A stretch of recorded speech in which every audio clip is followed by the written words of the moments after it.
बहुत समय पूर्व जब गुरुकुल शिक्षा की प्रणाली होती थी, तब हर बालक को अपने जीवन के 25 वर्ष गुरुकुल में बिताने पड़ते थे। उस समय एक प्रचंड पंडित राधे गुप्त हुआ करते थे, जिनका गुरुकुल बहुत प्रसिद्ध था, जहां दूर दूर के राज्य के शिष्य शिक्षा प्राप्त करने आया करते थे। बात उन दिनों की है जब राधे गुप्त की उम्र ढलने लगी थी और उसकी पत्नी का देहांत हो चुका था। घर में विवाह योग्य एक कन्या थी। राधे गुप्त को डोट हर समय उसकी चिंता सताती रहती थी। वह उसका विवाह एक योग्य व्यक्ति से करना चाहते थे, जिसके पास संपत्ति भले ही ना हो पर वह कर्मठ हो, जो किसी भी परिस्थिति में उसकी बेटी को खुश रखे और उचित समय पर उचित निर्णय ले सके। एक दिन उनके मस्तिष्क में एक ख्याल आया और उन्होंने इस परेशानी का हल सोचा कि क्यों ना वो अपने खुद के शिष्यों में से ही योग्य वर की तलाश करें। उनसे बेहतर उनकी बेटी के लिए और क्या हो सकता है।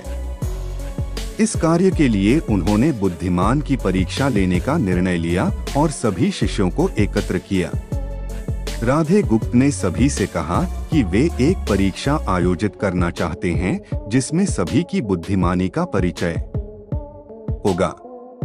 उन्होंने सभी से कहा कि उन्हें अपनी पुत्री के विवाह की चिंता है, जिसके लिए उनके पास पर्याप्त धन नहीं है। इसलिए वे चाहते हैं कि उनके शिष्य विवाह में लगने वाली सभी सामग्री कैसे भी करके एकत्र करें, भले ही उसके लिए उन्हें चोरी का रास्ता चुनना पड़े, लेकिन उन्हें चोरी करता कोई भी देख ना सके। इसी एक शर्त का पालन सभी को करना है। अगले दिन से सभी शिष्य कार्य में जुट गए। रोजाना कोई न कोई तरह तरह की वस्तुएं चुरा कर लाता और राधा गुप्त को दे देता। राधा गुप्त उन्हें एक विशेष स्थान पर रख देते, क्योंकि परीक्षा के बाद यह सभी वस्तुएं उनके मालिक को वापस करना जरूरी था, क्योंकि वे अपने शिष्यों को सही ज्ञान देना चाहते थे। सभी शिष्य अपने अपने दिमाग से कार्य कर रहे थे, लेकिन इनमें से एक चुपचाप गुरुकुल में बैठा हुआ था, जिसका नाम रामास्वामी था। वह राधा गुप्त का सबसे करीबी और होनहार छात्र था। उसे ऐसा बैठे देख राधा गुप्त ने इसका कारण पूछा। तब रामास्वामी ने बताया कि आपने परीक्षा की शर्त के रूप में कहा था कि चोरी करते वक्त इसे कोई ना देख सके। इस प्रकार अगर हम अकेले में भी चोरी करते हैं, तब भी हमारी अंतर आत्मा उसे देख रही है। हम खुद से उसे नहीं छिपा सकते। इसका अर्थ यही है कि चोरी करना व्यर्थ है। उसकी यह बात सुन राधा गुप्त के चेहरे पर खुशी छा जाती है।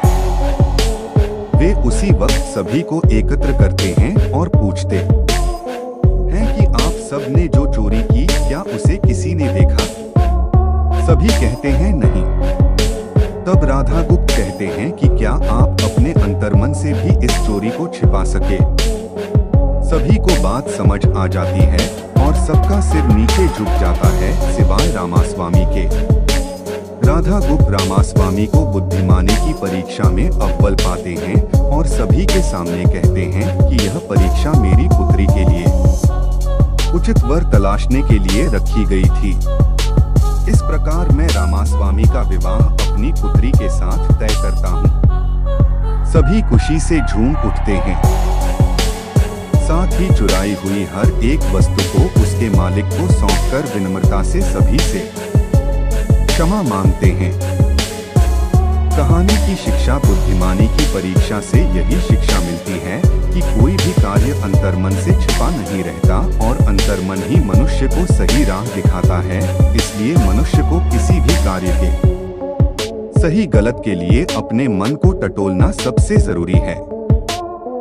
आज मनुष्य ने अंतरात्मा की आवाज सुनना बंद कर दिया है, इसलिए ही वो गलत रास्ते पर जा रहा है। हमारी अंतरात्मा कभी हमें गलत राह नहीं दिखाती। यह जरूर है कि मन की आवाज हमें वो करने की सलाह देती है जिसे दिमाग कभी स्वीकार नहीं करता, क्योंकि दिमाग सदैव स्वहित में कार्य करता है और मन हमें सही और गलत का परिचय करवाता है। यह ही हमें सदैव बुराई से दूर रखता है। किसी भी कार्य के पहले हमें मन की